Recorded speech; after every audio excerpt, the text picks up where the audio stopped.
अस्सलाम वालेकुम। मैं हूँ अनीला और इस वक्त आप मौजूद हैं मेरे यूट्यूब चैनल अनीलाज़ नॉवल पर। कैसे हैं आप सब? उम्मीद करती हूँ खैरियत से होंगे, अपना बहुत ज़्यादा ख़्याल रख रहे होंगे।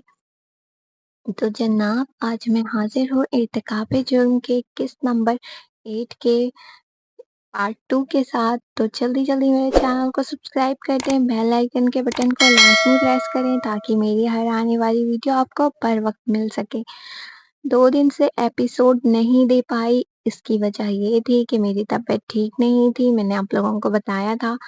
लेकिन आज कुछ बेहतर है तबीयत, तो मैंने सोचा कि आप लोगों के लिए एपिसोड लिख दूँ और थोड़ी लॉन्ग एपिसोड लिख दूँ ताकि आप लोग भी खुश हो जाएँ, क्योंकि 2 दिन का गैप हो गया था। तो ज़्यादा टाइम ज़ाया किए बगैर चलते हैं अपनी नॉवल की तरफ। हिस्सा 2।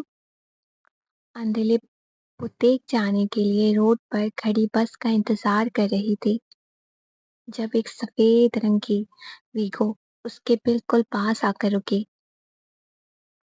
कार का शीशा वन वे मिरर था, जिसकी वजह से उसे अंदर मौजूद शख्स नजर न आया। वो तजस्सुस से कार की जानिब ही देख रही थी। जब कार का दरवाजा खुला, फिर एक शख्स बाहर निकला, जिसे देखकर अंदलिब के चेहरे पर नागवारी छाई थी। ये शख्स कोई और नहीं बल्कि शेख अशरफ वाजिब था। अरे, आप यहाँ?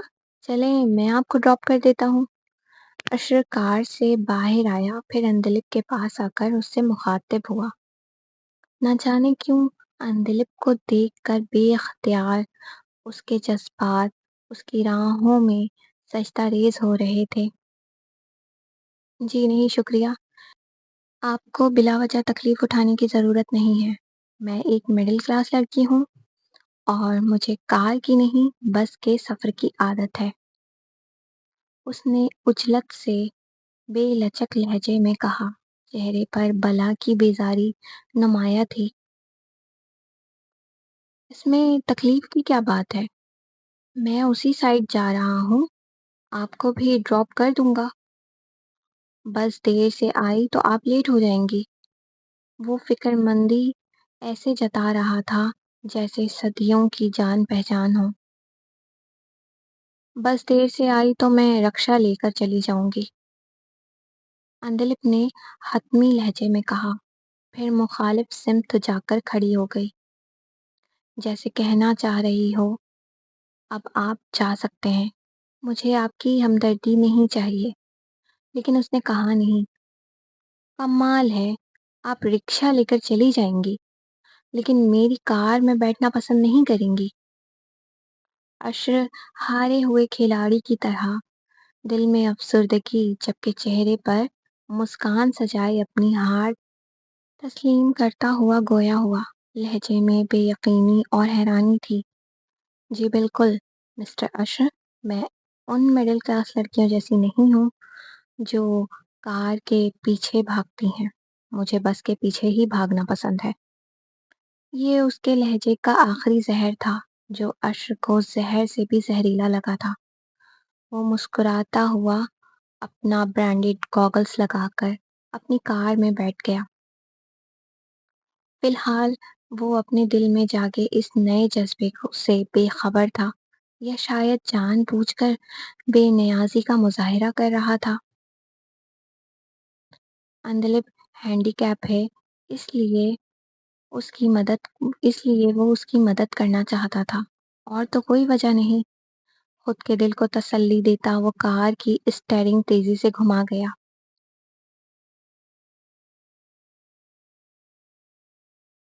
ट्रेन में चारों अतराफ लोगों का हुजूम था। सब बेतरतीब यहाँ वहाँ, कुछ बैठे और कुछ खड़े थे। इनका हुलिया देखकर ऐसा लग रहा था कि सालों से इन्होंने गुस्ल नहीं किया। ट्रेन गर्द गुबार की ढेर बना हुआ था। बर्थ की रेगज़ीन भी जगह जगह से फटी हुई थी। ये क्या है आतिफ? मैं यहाँ सफर नहीं कर सकती। ये सब देखकर मेरी तबीयत खराब हो रही है। पाकिस्तान के लोकल रेलवे की हालत देख समारा बदहाल सी हुई। शराफत से बैठ जाओ, हमें इसी ट्रेन में सफर करना है, समझी तुम? समारा ट्रेन का नाकाबिले कबूल मंजर देखकर अभी उल्टे पैर भागी ही थी जब आतिफ ने सख्ती से उसकी कलाई खींचकर उसे जबरदस्ती बर्थ पर बिठाया, फिर अपने जबड़े भींचकर बोला, लेकिन अभी सम्मारा कुछ कहना चाहती थी, जब ही आतिफ ने गैर दानिस्ता इरादे से हाथ का इशारा करता उसे बोलने से रोका। आतिफ के गजबनाक तेवर को देखकर सम्मारा ने खामोशी इख्तियार करने में ही आफियत जानी।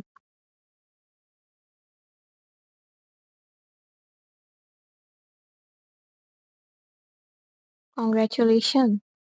रक्षंदा क्लासरूम में दाखिल होते ही शहरोज के डेस्क के पास खड़ी उससे मुखातिब हुई। तुम्हें कैसे पता चला? अभी तो मैंने मार्कशीट देखा भी नहीं और तुम मुझे मुबारकबाद पेश कर रही हो। वो हैरानी से बोला, शहरोज, मैं जानती हूँ हमेशा की तरह इस बार भी तुम ही टॉप करोगे, इसलिए मैंने पहले ही मुबारकबाद पेश कर दी। रक्षंदा बेतकल्लुफी से बोल गई, चलो, तुमने कहा है तो ऐसा ही होगा। शायद तुम मेरा लकी चार्म हो। जब ही जब भी पास आती हो मेरा गुड लक साथ लेकर आती हो। वो ऐसे अंदाज में बोल गया जैसे अपनी खामोश मोहब्बत का राज खोल रहा हो। अगर मैं तुम्हारा लकी चार्म हूँ फिर तो फिर तो तुम बहुत पछताने वाले हो। रक्षंदा उसके लफ्जों की गहराई से बेनियाज बिला तौक़ुफ़ कह गई। क्यों? शहरोज ने उसकी बातों का मतलब ना समझते हुए सवाल किया। अरे बुद्धू, मैं कौन सा जिंदगी भर तुम्हारे साथ रहने वाली हूँ। और फिर सोचो, जब तुम्हारा लकी चार्म तुम्हारे पास नहीं होगा तो तुम्हें तुम्हारा गुड लक कैसे मिलेगा? वो तराजम से अपनी बात समझाने लगी, ये सोचे समझे बगैर कि उसकी इस बात से मुकाबिल शख्स की क्या हालत हो रही होगी। शहरोज ने मुस्कुराकर इस बात में सर हिला दिया। इस वक्त कुछ भी कहना उसके लिए नामुमकिन था। वो रक्षंदा से बेपनाह मोहब्बत करता था, लेकिन इजहार नहीं कर सकता था। वो चाहता था पहले वो एक कामयाब इंसान बन जाए, फिर एतराफ़ मोहब्बत करेगा। जब रक्षी के पास इनकार की कोई गुंजाइश न होगी, क्योंकि वो जानता था रक्षी के ख्वाब उसके कद से भी ज्यादा दराज है। वो कभी एक मिडिल क्लास लड़के से शादी करना पसंद नहीं करेगी।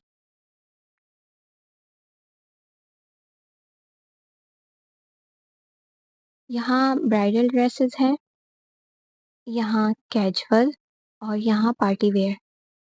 इस पोर्शन में बनारसी की वैरायटी है और यहाँ आओ।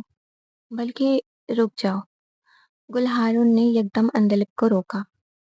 तुम वहीं से देख लो, यहाँ नहीं आओ, तुम्हें तकलीफ होगी। बुटीक का ये एरिया बाकी जगहों से कुछ नीचे था, जहाँ सीढ़ियों की 3-4 स्टेप्स बनी हुई थी। मैम, आपने मुझे नीचे आने से मना क्यों किया? अंधेले समझ चुकी थी, लेकिन वो गुलहारून के मुंह से सुनना चाहती थी। डियर, तुम्हारे पैर में तकलीफ है, इसलिए रोका है। गुलहारून ने हमदर्दी जताते हुए कहा।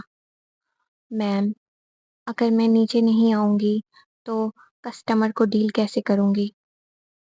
अंधलिप ने मुस्कुराकर ऐसे सवाल किया जैसे जवाब वो अपनी जबान पर लिए तैयार खड़ी हो।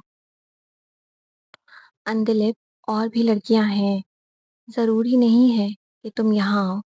मैम, मैं भी तो बाकी लड़कियों जितनी सैलरी ले रही हूँ ना, फिर काम कम क्यों करूँ? मैम, मुझे आपसे हमदर्दी नहीं, हौसला चाहिए। आप मेरे साथ बाकी लड़कियों जैसा रवैया रखेंगी तो मुझे बहुत खुशी होगी। मुझे स्पेशल प्रोटोकॉल नहीं चाहिए, प्लीज़ मैम। उसने साफ लफ्ज़ों में कहा था, اسے یہ بالکل پسند نہیں کہ اس کی ذات پر کوئی ترس کھائے۔ جیسی تمہاری مرضی، گلہارن نے مسکرا کر جواب دیا تو اندلب بھی مسکرا دی۔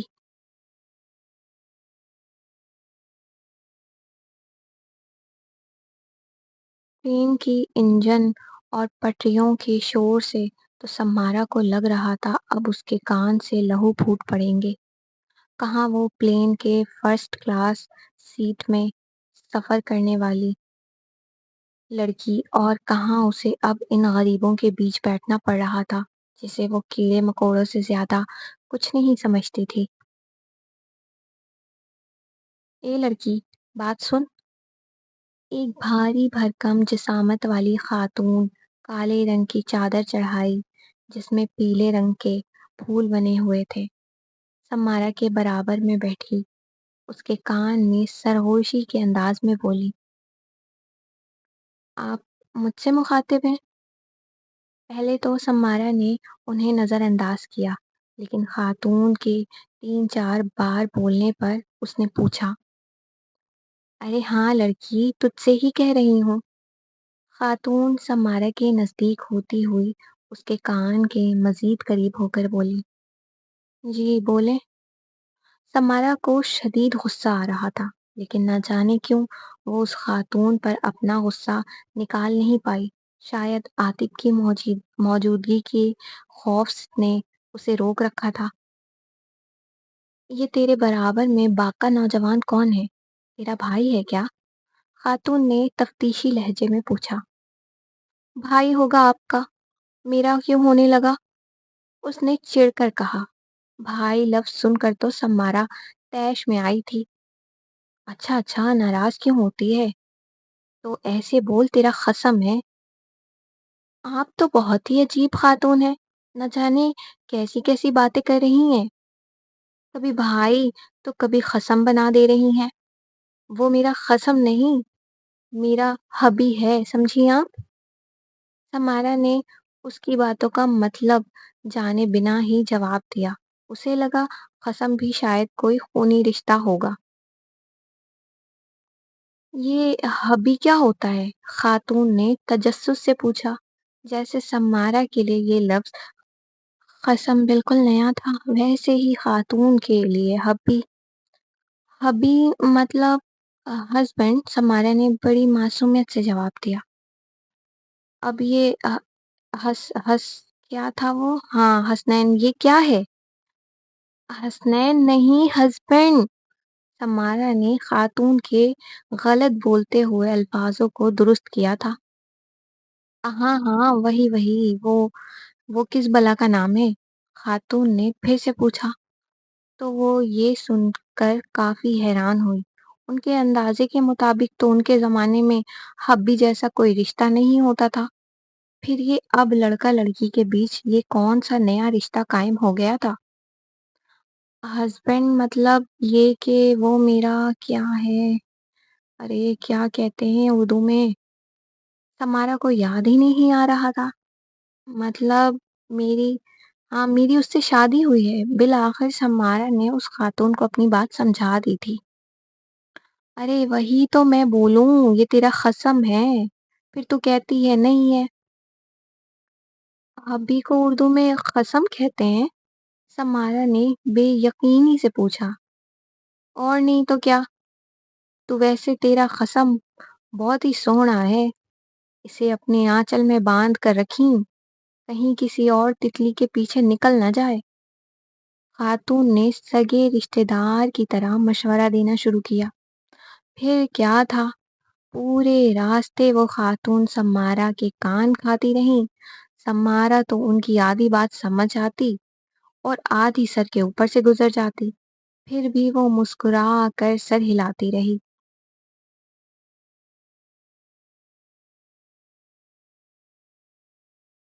کشمالا اسکول سے آ کر ٹی وی لاؤنج میں بیٹھی ٹی وی دیکھتے ہوئے کھانا کھا رہی تھی کہ گھر کے لینڈ لائن فون پر کال آئی۔ ہیلو، کون؟ اس نے جھٹ سے فون اٹھا کر کہا۔ ہیلو کشمالا، کیسی ہو؟ فون سے ایک مشکوک قسم کی آواز آئی۔ کون ہے؟ کون بول رہا ہے؟ کشمالا نے ڈرتے ہوئے پوچھا۔ کشمالا، تم گرین ڈریس میں بہت اچھی لگتی ہو۔ یہ کہہ کر فون پر موجود شخص زور زور سے ہنسنے لگا۔ کون ہو تم؟ اور یہ سب کیا بکواس کر رہے ہو؟ کشمالا نے بہت ہمت جٹا کر کہا تھا، حالانکہ وہ تو بہت ڈرپوک قسم کی لڑکی تھی۔ فوراً اس کے ماتھے پر پسینے کی بوندیں ابھر گئی تھیں۔ دل تھا کہ سینہ پھاڑ کر باہر آنے کو تیار۔